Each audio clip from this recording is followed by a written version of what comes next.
Well, this is the day the Lord has made. Let us rejoice and be glad in it. I certainly hope you have a reason to rejoice today. The sun is shining here in St. Mary's, and there's just a slight breeze outside. I'm reminded of Rare Earth's lyrics.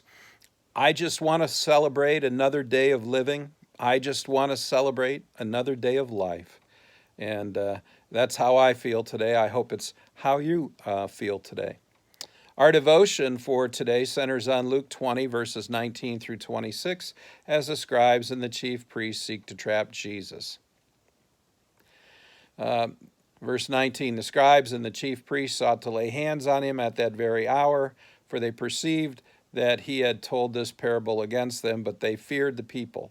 And the point I'm trying to make here, starting at verse 19, is that they wanted to capture Jesus, they wanted to arrest him, but they didn't because they were afraid of the people, okay? And that was after he had talked to them about not telling them where his authority came from, because they wouldn't tell him where John's authority came from to baptize. So these religious leaders are really awful, evil people, aren't they? I mean, what good is any faith whose leaders seek to trap and then kill others? I wonder about that, with today's different faiths, especially as we look at all the suicide bombings and things like that.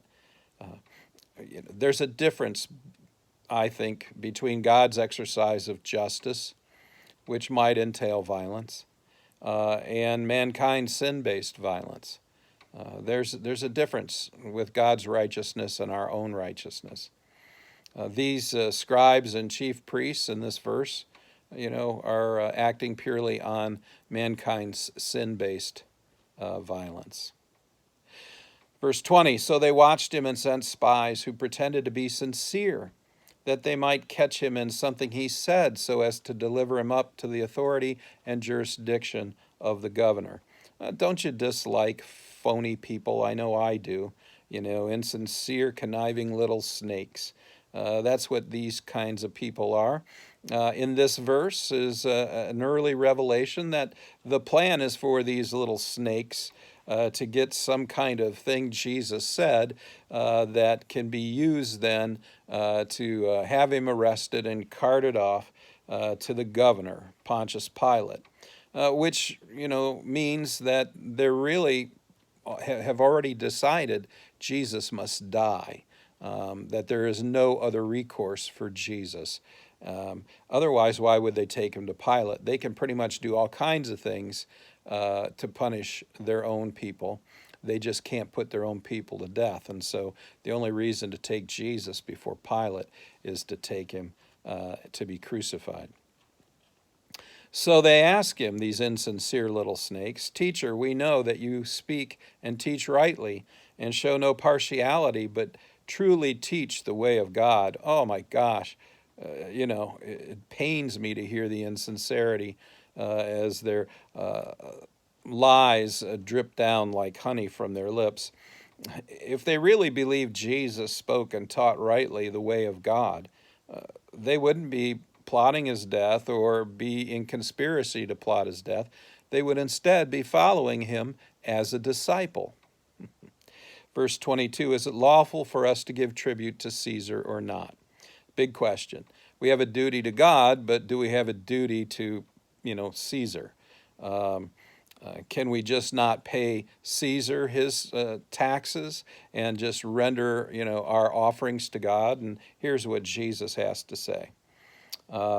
Because really what they want Jesus to do is they want Jesus to say something bad about paying taxes, about, you don't have to do it, which would then mean that they could go to Pilate and say Jesus is fomenting revolution and that he's promoting insurrection.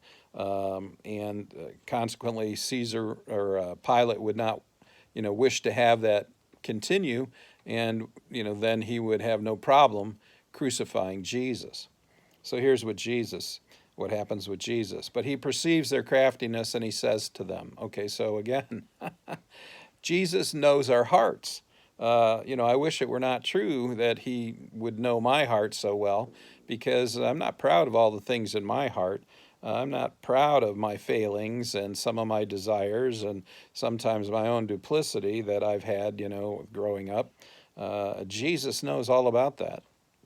And I'm embarrassed that he knows about it. I'm filled with shame that he knows about it. How about you? Because he knows your heart.